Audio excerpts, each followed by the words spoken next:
They were so bad to us. Alan Ritchson tried to quit his pre-Reacher action franchise. Before Alan Ritchson became synonymous with Jack Reacher, a stoic, unstoppable force on Prime Video, he was no stranger to the blood, sweat, and relentless cameras of high-octane action franchises. Yet, few fans realize that the very franchise that helped cement him as an action star almost drove him away from the genre entirely. In a candid recounting, Ritchson recently revealed that he nearly quit his pre-Reacher action series, describing the experience as so bad that walking away seemed like the only option. The franchise that made him, and almost broke him. Long before he donned the rugged trench coat and carried the quiet menace of Jack Reacher, Ritchson was building his name in an action property that combined martial arts, military bravado, and larger-than-life stunts. While the series itself was moderately successful with fans, the behind-the-scenes reality was far from glamorous. They were so bad to us, Ritchson admitted in a recent interview. Not in the sense of being mean for the sake of it. It was more like constant mismanagement, dangerous working conditions, and an atmosphere that drained you every day. Ritchson's recollection paints a picture of a young actor thrown into a high-stakes machine without the safety net or creative support most performers take for granted. The challenges weren't just physical, they were psychological. Long shooting days, inadequate stunt planning, and creative disagreements with showrunners turned each day on set into a battle of endurance.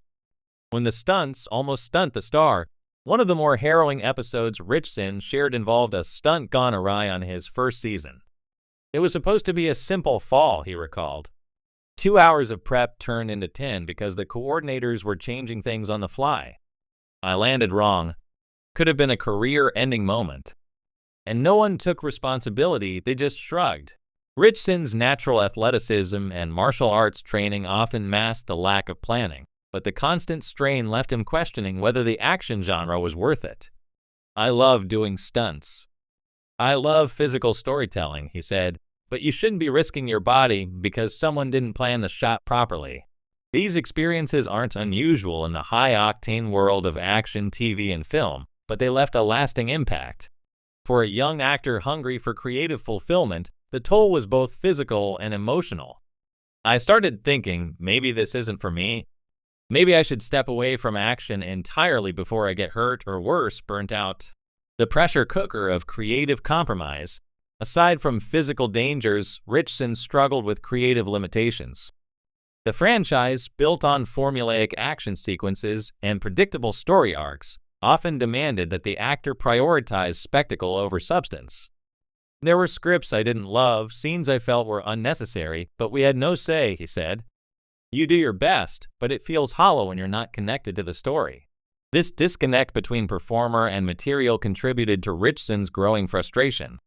He wanted characters with depth, stakes beyond explosions and gunfights, but the franchise was more interested in merchandising and ratings. The disconnect came to a head in the second season, when a major storyline he had been passionate about was cut due to network pressure. It was a slap in the face, he admitted. I felt like my time, my effort, and even my safety were being dismissed. I thought, why am I doing this to myself? Negotiating a way out. Walking away from a major franchise is never easy, especially one that has helped define an actor's career. Yet, Ritchson began quietly exploring exit strategies. He negotiated with producers, hoping to either shift his role to something more creatively fulfilling or to bow out without burning bridges. The producers weren't thrilled, he recalled with a rueful smile. But eventually, they realized I wasn't going to stay silent. I didn't want drama. I wanted respect for the work I was doing. The turning point came during the third season. Ritchson was offered a significant pay bump to stay, but he declined. It wasn't about the money anymore, he said. It was about my sanity, my safety, and my career trajectory. I knew if I stayed, I'd be playing a version of myself I didn't like. And that's the fastest way to get stuck in a rut. A new chapter, pre-Reacher lessons. Ironically, the very challenges that made Ritchson consider quitting became valuable lessons for his later work. When he auditioned for Reacher, he carried with him a hard-earned understanding of the balance between physical performance and narrative depth. He also knew the importance of working with teams that valued the actor as much as the spectacle. You learn to pick your projects differently after an experience like that, he said. I was more assertive, more confident in my own instincts. I knew what I wanted from a role and what I was willing to endure to get it. Fans who have watched Ritchson's portrayal of Jack Reacher might see the echoes of these lessons in every deliberate punch, calculated stare, and quietly commanding presence. Unlike his pre-Reacher action series, Reacher allows him to fully inhabit the character, blending physicality with intelligence and moral complexity. Industry insights: why young actors leave successful franchises.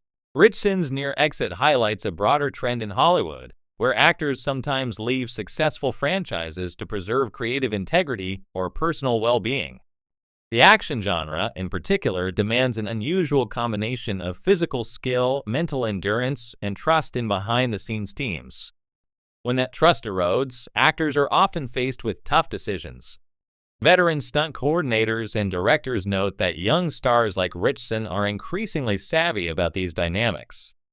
"They're not just performers, they're storytellers," said one Hollywood coordinator who spoke anonymously.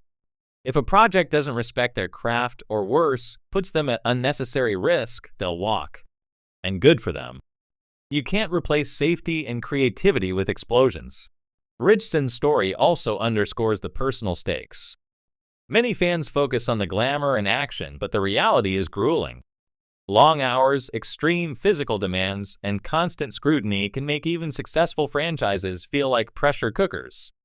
Choosing to leave can be an act of courage, not failure. A message for fans and aspiring actors. In sharing his experience, Ritchson also offers guidance for aspiring actors and even fans who romanticize action franchises. "It's easy to look at an actor doing amazing stunts and think it's all glory," he said. "But there's a lot behind the curtain: long days, dangerous work, and politics you don't see. Respect the craft and respect the people doing it." He also emphasizes the importance of self-advocacy. Don't be afraid to speak up if something isn't right. Your body, your career, and your mental health are worth more than a paycheck or a screen credit. For fans, this transparency offers a rare glimpse into the realities of blockbuster-style television and film production. It also contextualizes why Ritchson's Reacher feels so grounded and deliberate. It's a performance shaped by lessons learned in both triumph and hardship. From frustration to iconic status, Ritchson's story is ultimately one of resilience. He almost walked away from an action franchise that had given him a platform, only to use the experience to sharpen his craft and choose projects more aligned with his vision. Reacher stands as a testament to that journey, a show that balances spectacle with story and a performance that embodies both strength and intelligence. "It wasn't easy," Ritchson admits, "but if I hadn't almost quit, I might not be here." And by here, I